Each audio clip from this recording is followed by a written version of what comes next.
എല്ലാവർക്കും നമസ്കാരം. ഇത് ഞാൻ വീട്ടിൽ ചെയ്യുന്ന പ്ലാസ്റ്റിക് ബക്കറ്റിലെ പച്ചക്കറി കൃഷിയാണ്. അപ്പോൾ ഇതിനെപ്പറ്റി ഒരു വീഡിയോ ഇന്ന് ചെയ്യാമെന്ന് വിചാരിച്ചു. ഈ ബക്കറ്റെല്ലാം നമ്മൾ കളക്ട് ചെയ്യുന്നത് പെയിൻറ്റിങ് നടക്കുന്ന ഫ്ലാറ്റുകളിൽ ചെന്ന് എടുത്തുകൊണ്ടുവരും. അതല്ലെങ്കിൽ പത്രം ഓഫീസുകളുടെ പ്രസ്സുകളിൽ അവർക്ക് മഷി വന്ന ബക്കറ്റുകളുണ്ട്. ആ ബക്കറ്റുകൾ ചെറിയ വിലക്ക് നമ്മൾ വാങ്ങിക്കും. അങ്ങനെ കൊണ്ടുവന്ന ബക്കറ്റുകളാണിത്. അവയിലെല്ലാം ഉള്ളിൽ പെയിൻറ്റിൻ്റെ അംശം ഉണ്ടാവും. അതെല്ലാം നമ്മൾ പഴയൊരു പുട്ടി ബ്ലേഡ് ഉപയോഗിച്ച് ഹാർഡ്വെയർ ഷോപ്പിലൊക്കെ വാങ്ങിക്കാൻ കിട്ടും. അത് പുട്ടി ബ്ലേഡ് ഉപയോഗിച്ച് ആ പെയിൻ്റെല്ലാം ശരിക്ക് വടിച്ചെടുക്കും. ഈ പെയിൻറ്റിൻ്റെ അംശം പൂർണ്ണമായിട്ട് പോകാൻ വേണ്ടി മണ്ണെണ്ണയോ അല്ലെങ്കിൽ ഡീസലോ ഒക്കെ ഒരു തുണിയിൽ മുക്കി അകം ശരിക്ക് തുടച്ചെടുക്കണം. ആ തുടച്ചതിന് ശേഷം ഈ ഡീസലിൻ്റെയും മണ്ണെണ്ണയുടെയൊക്കെ അംശം പൂർണ്ണമായിട്ട് പോകാനായിട്ട് വെള്ളത്തിൽ ശരിക്ക് കഴുകി വൃത്തിയാക്കി എടുക്കുകയും വേണം. അതിനുശേഷം നമ്മളത് ഹോളിടുകയാണ് ചെയ്യുന്നത്. ഇത് ടെറസിന് മുകളിൽ കൃഷി ചെയ്യാൻ വേണ്ടി ഞാൻ എടുത്തേക്കുന്ന ബക്കറ്റുകളാണ്. അപ്പോൾ അതിനനുസരിച്ചാണത് ഹോളിടുന്നത്. താഴെ നിന്ന് 1 ഇഞ്ച് ഹൈറ്റിലാണ് ഹോളിടുന്നത്. ഒറ്റ ഹോളേ കൊടുക്കുന്നുള്ളൂ. പക്ഷേ ആ ഹോളിന് 3/4 ഇഞ്ച് വ്യാസമുണ്ട്. ശേഷം അതിൻ്റെ ഉള്ളിലേക്ക് PVC പൈപ്പ്, കുറച്ച് ഹോളുകളിട്ട് PVC പൈപ്പ് അതിനുള്ളിലേക്ക് കടത്തി വെച്ചിട്ട് അപ്പോൾ ഈ ബക്കറ്റിൻ്റെ എല്ലാ ഭാഗത്തു നിന്നുള്ള വെള്ളം ആ പൈപ്പിലൂടെ പുറത്തേക്ക് വരും. അതിനുശേഷം ഈ ചെറിയ 3/4 ഇഞ്ചിൻ്റെ PVC പൈപ്പിനെ വേറൊരു ഓസിലേക്ക് 2 ഇഞ്ച് ഓസിലേക്ക് കണക്ട് ചെയ്തിട്ടാണ് മുകളിൽ ടെറസ് കൃഷി ചെയ്യുന്നത്. ഇങ്ങനെ ചെയ്യുന്നത് കൊണ്ടുള്ള ഗുണം എന്താണെന്ന് വെച്ചാൽ ഈ ടെറസിൽ നമ്മൾ ഈ ചെടിക്കൊഴിക്കുന്ന വെള്ളമൊന്നും ആവില്ല.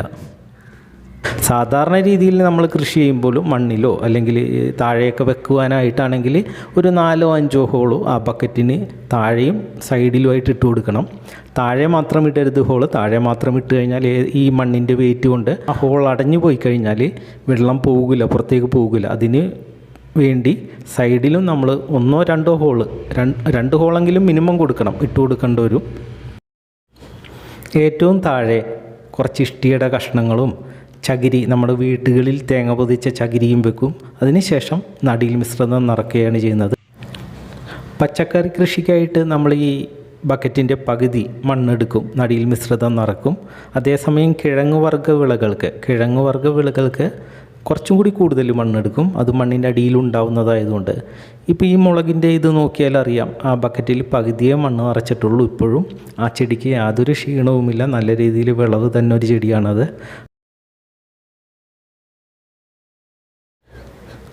കുറച്ച് പ്ലാസ്റ്റിക് ബക്കറ്റിൽ ചീരച്ചേമ്പ് നട്ടിട്ടുണ്ട്.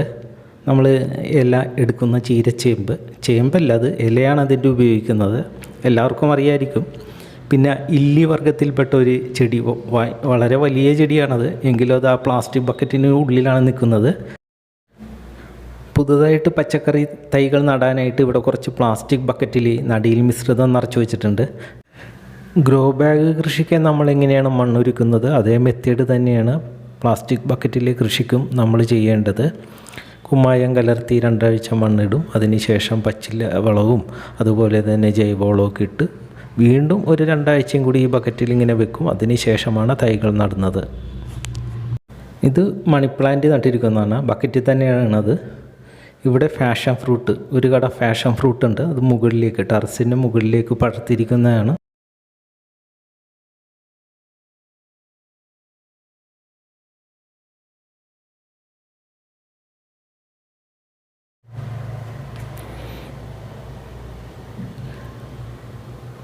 ഇതെല്ലാം പുതുതായിട്ട് നട്ടുവച്ചിരിക്കുന്നതാണ്. മുളക്, തക്കാളി അങ്ങനെയുള്ള സാധനങ്ങളൊക്കെ അതിൽ ഡയറക്റ്റ് വിത്ത് പാകി മുളപ്പിച്ചതുകൊണ്ട് ഇതെല്ലാം ഡയറക്റ്റ് ചീരരി നട്ട് മുളപ്പിച്ചതാണ്.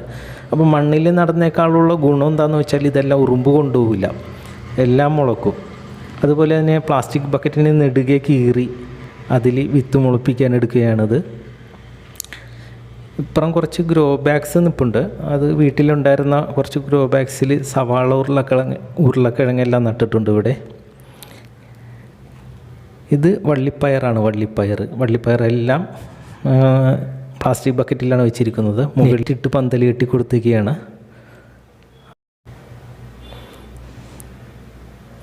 അത് ഗാർഡൻ ടവറാണ്. ഗാർഡൻ ടവർ നമ്മൾ മുമ്പൊരു വീഡിയോ ചെയ്തിട്ടുണ്ടായിരുന്നു. അത് ഉണ്ടാക്കുന്ന രീതിയും എല്ലാം. മുകളിലായിട്ട് 3 ബക്കറ്റുകൾ വെച്ച് അതിൽ പോക്കറ്റുകൾ ഉണ്ടാക്കി ആ പോക്കറ്റിനുള്ളിലേക്ക് പച്ചക്കറി തൈകൾ നടുന്ന ഒരു രീതി. അത് മുമ്പ് ചെയ്തിരിക്കുന്നതിൻ്റെ പേരിൽ കൂടുതലായിട്ട് ഇനി ഈ വീഡിയോയിൽ പറയുന്നില്ല. ഗാർഡൻ ടവറിനോട് ചേർന്ന് നിൽക്കുന്നത് ഇഞ്ചി മഞ്ഞൾ നട്ടിരിക്കുന്നതാണ്.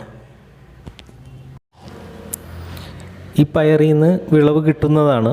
കുറച്ച് നീളം കൂടിയ പയറായതുകൊണ്ട് തന്നെ ചെറിയ ഫാമിലിയൊക്കെ ആണെങ്കിൽ ഒരു 6 പയർ കിട്ടിക്കഴിഞ്ഞാൽ ഒരു നേരത്തെ കറിക്കുണ്ടാവും അത്.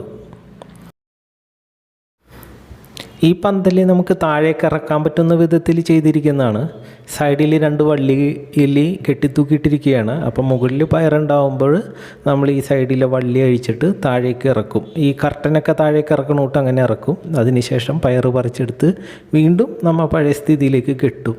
ഇത് ഈ വള്ളി 2 സൈഡിൽ കൊടുത്തിട്ടുണ്ട് വള്ളി. ആ വള്ളി അഴിച്ചു കഴിഞ്ഞാൽ നമുക്ക് ഈ പന്തലിനെ മൊത്തത്തിൽ താഴേക്ക് ഇങ്ങോട്ട് ഇറക്കാൻ പറ്റും. ഇത് തക്കാളി നട്ടിരിക്കുന്നതാണ്, കോളിഫ്ലവർ, അതിന് ചെടികളും കുറച്ച് ചെടികളൊക്കെ നട്ടിട്ടുണ്ട്. റോസ് പോലെയുള്ള കുറച്ച് ചെടികൾ, അഗതിച്ചീര, അങ്ങനെ 100-150 പ്ലാസ്റ്റിക് ബക്കറ്റിൽ പച്ചക്കറി കൃഷി ചെയ്യുന്നുണ്ട്. അതിൽ കുറച്ച് ചെടിയുമുണ്ട്. ഇതേ പ്ലാസ്റ്റിക് ബക്കറ്റ് തന്നെ ഉപയോഗിച്ച് ബ്ലാക്ക് സോൾജർ ഫ്ലൈയുടെ കൾട്ടിവേഷൻ യൂണിറ്റ് ഉണ്ടാക്കുന്ന ഒരു വീഡിയോ മുമ്പ് ഇട്ടിട്ടുണ്ടായിരുന്നു. അതുപോലെ ചേന കൃഷി, പ്ലാസ്റ്റിക് ബക്കറ്റിലെ ചേന കൃഷി, ആ 2 വീഡിയോയുടെയും ലിങ്ക് ഈ വീഡിയോയുടെ എൻ്റെ സ്ക്രീനായിട്ട് കൊടുക്കുന്നുണ്ട്. കാണാത്തവർക്ക് കാണാം. അപ്പോൾ കുറച്ച് പേർക്കെങ്കിലും ഈ വീഡിയോ ഇഷ്ടപ്പെട്ടു എന്ന് കരുതുന്നു. വീണ്ടും നമുക്ക് അടുത്ത വീഡിയോയിൽ കാണാം. ബൈ.